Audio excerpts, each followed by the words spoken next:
Ibinida ni First Lady Liza Araneta Marcos sa World Government Summit 2025 sa Dubai ang ilang tagumpay ng administrasyon ni Pangulong Ferdinand R. Marcos Jr. sa pangangalaga ng kalikasan at kalusugan.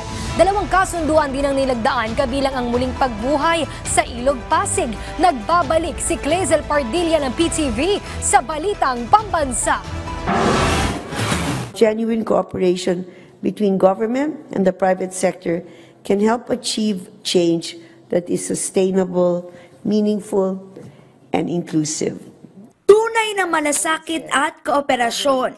Diyan sumentro ang mensahe ni First Lady Liza Araneta Marcos sa ginawang World Government Summit 2025 sa Dubai. Alinsunod sa temang Shaping Future Governments, ibinahagi ng unang ginang ang kanyang personal na karanasan sa pagpapaunlad ng edukasyon, pagpapabuti ng serbisyong medikal at pagmamalasakit sa kalikasan. Sa loob ng 28 taong pagtuturo ng abogasya sa mga pampublikong universidad at kolehiyo, pinili ni First Lady na tutukan at gabayan ng isang batch ng mga estudyante.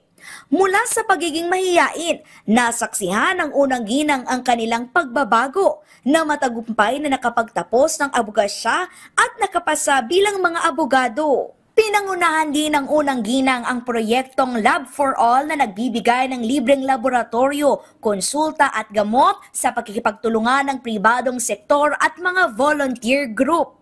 This is in keeping with the words of my husband when he says that government must bring medical services to the people and not the other way around.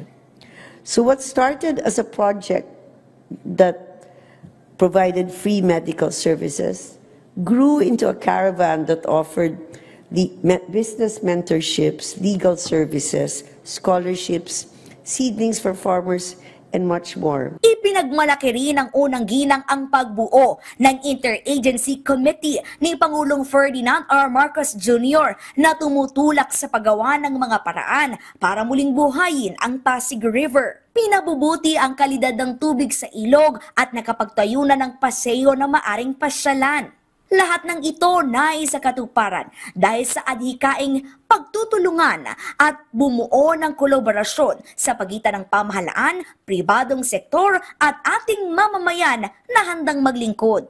Samantala, sa World Government Summit, nilagdaan ng Pilipinas at ng United Arab Emirates ang dalawang kasunduan, kabilang ang Memorandum of Understanding sa pagitan ng pamahalaan ng Pilipinas at ng non-profit na organisasyon na Clean Rivers Abu Dhabi upang ibalik ang dating kalinisan ng Ilog Pasig. Nais si First Lady Liza Araneta Marcos na matapos ang mga karagdagang pagpapabuti sa Ilog Pasig bago ang pag-host ng Pilipinas ng ASEAN Summit sa 2026. Nilagdaan din ng Pilipinas at ng UAE ang isang kasunduan na layong bumuo ng Joint Technical Team upang magpatupad ng mga proyekto tulad ng capacity building para sa pamumuno at public financial management.